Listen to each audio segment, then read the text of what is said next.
Kanaton ng Ebanghelyo para hanikaupat nga Domingo ang Kwaresma, ang tuig ay sumala kan San Juan, Kapitulo 9, versikulo 1, ngadto hiton 41. Ha naglalakad ti Jesus, nakakita hiya ang tao, nga daan butati ka nga niya katao. Nagpakian na haiyan mga tinunan, magturot do, kanay man sala nga nataw hiya nga daan buta. Iya ba kalugaringon o kanan iya mga kag-anak? Nagbato ni Jesus waray labot han iya pagkabuta han iya mga sala o ang mga salahan iya mga kag-anak. Nataw iya nga daan buta base hikitan ang gahom han Dios didaha iya. Kinahanglan tumanon ta ang mga buruhaton han nagsugo haaton. Samtang nga adlaw pa, maabot ang gabi nga waray na makakagtrabaho. Ako ang kapawa hang kalibutan, samtang anhi pa ako hakalibutan. Katapos niya pagsiring hini, linura Jesus sa tuna, nga nagimuhin lapok tikang hanialaway, ngan gindihugan niya ang mga matahan buta, ngan iya sidngon, kadto na ngan paghiramos dito halinaw han siluwe. Ginsugo ang kahulugan hini ngangaran. Sanglit kinadto ang tao, naghiramos siya, ngan binalik nga nakita na. Sanglit nagpakianaan iya mga amyaw, ngan ang mga tao nga nakakita, haiya hadto nga nakikilimos. Diri ba amo inang tao nga hadto nalingkod dito agsom makilimos? May nagsiring amo hiya, kundi nagsiring aniba, diri hiya amo, kundi alid agid lahiya. Nagpakianahira iya, naunan uman nga nakita ka na, nagbato niya, naghimuhin lapok ang tao nga Jesus ang ngaran, ngan igindihog niya akon mata. Ngan ginpakadto ako hasiluwe, hinpaghiramos sanglit napakadto ako, nganan paghiramos kula nakakita ako. Hain naman hiya nagpakianahira, ambot nagbaton hiya. Ngan gindarahan nira ngadtuhan mga Pariseyo ang tao, ngadto anay bota.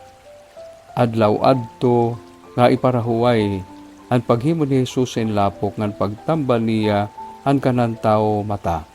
Sanglit gipakian na liwat han mga Pariseyo ang tao, kung naunan o hinpakakita niya. Nagsumatya ira gindihugan niya hinlapok an akon mga mata, naghiramos ako kanya na nakita na ako. Nagsiring ang pirahan mga Pariseyo, diri mahihimo nga tikang sa Dios ang tao nga nagbuhat hini, kay diri niya gintutuman ang balaod han adlaw nga iparahuway. Kundi nagsiring ang iba, uunan hunin tao nga makasasala, pakahimohin mga orosahon nga sugad hini. Ngan nakabahin-bahin hira, sanglit ginpakianhan na liwat hiyahan mga Pariseyo. Nasiring kaman nga hiya nagtambal han imo ta, han imo mga mata, niyan anuman animo isisiring mahitungod ha iya. Manarag na hiya, nagbaton hiya. Binaton hira na tao ngan nagtubo ka hasala, ngan karuyag mo magtutto haamon, ngan ginpagawas siya nira sinagoga. Hinbatian ni Jesus nga ginpagawas nira sinagoga ang tao, hinagian niya Jesus nga ginpakianhan, natuo ka ba han anak han tao? Nagbaton ang tao, sumatigad ako kunhin uya, basi makatuo ako ha iya. Nagsiring Jesus sa iya, hingkitan mo na hiya, ngan amo hiya ang nakikighimang raw yana haimo. Natuwa ako Ginoo, nagsiring ang tao, nga linuhod hiya haatubangan ni Jesus. Nagsiring Jesus, kinani ako hininga kalibutan, hinpaghukom basi makakita ang mga buta, ngan mabuta ang nakita. Nakabatiin pira nga mga Pariseyo nga nakada ang pagsiring niya hini, nga nagpakianahira ha iya. Karuyag ba nimo singon nga mga buta liwat kami? Nagbato ni Jesus, kung mga buta kamo, diri unta kamo salaan, kundi kay nasiring man kamo nakita kami, karuyag singon hini nga salaan pa kamo.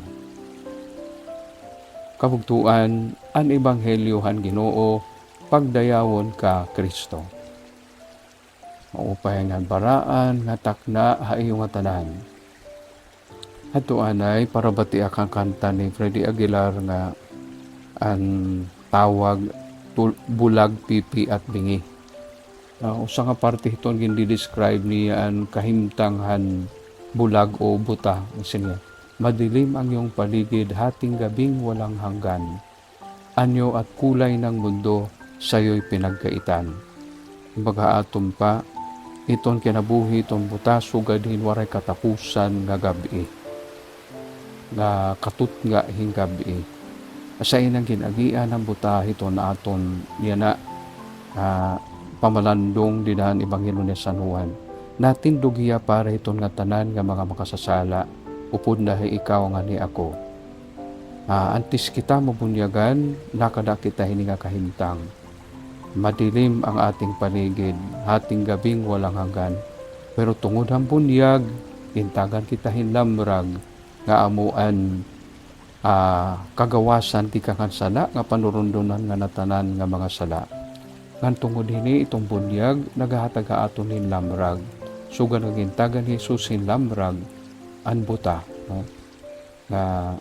Ngan nakikita naton ini kabugtuan nga niya pagkita ipinaagi ni Jesus sin paghimo hinlapok pinaagi hinlaway.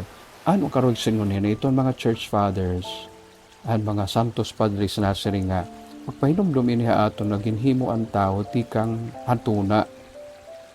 Karoy singon ang ginhibuhat ni Jesus nga iya gin recreate nga haw ang kahimtang hanbuta. So ganit tayo tabuha aton di dahil bunyag nga gin-recreate kita. Kumbaga, kung ginhimo kita han Diyos, ikang hinwara, pinaagihan lapok, pinaagihan tuna, pinaagihan lapok nga haw, ginbabag uniya ang atong pagkatao. Kaya ini nga pagkatao, nahihimo na nga anak han Diyos, angbit han iya pag-inanak han Diyos. Sanglit, iton kabuta nga nati kang iton sala, kabuta iton nga hi Jesus la, ito nakakatambal. Ngan nakita naton ini kay waray man kakarawtan ni Jesus ang mga Pariseo, sanglit bisan ko nakita an ira mga mata. Waray nira kikita nga naakadaan na ngayon naatubangan an Mesiyas, no? An naatubang na iran Mesiyas pero waray lagi hapon nira kikilala iya. Duduha iton pagkabuta, iton lawas, dan pagkabuta iton kalag. Paglikay kita iton pagkabuta it kalag kay natikang ini, iton paginsugan it mga Pariseo nga diri nakarawat, an ira kinabuhi kan Jesucristo, nga pulong paman lamrag han kalibutan. Ni Pope Francis na siring, iton mga Pariseo, ada liwatit atong panahon niya na, ang mga tao nga Yesu Kristo ada la hiton ira imim pero waray dira hiton ira kasing-kasing. Diyos Amay nga makagarahong pasaylo kami nga usahay bisan kung nakita kami aamon mga mata halawas diri kami nakita haimo di dahiton among kasing-kasing an amon la kinikita an amon kalugaringon. Pasaylo ka ngayon himuang an amon bunyag maging instrumento an among kagawasan. Pinagyan ang ngaran so Kristo nga among Ginoo. Amen.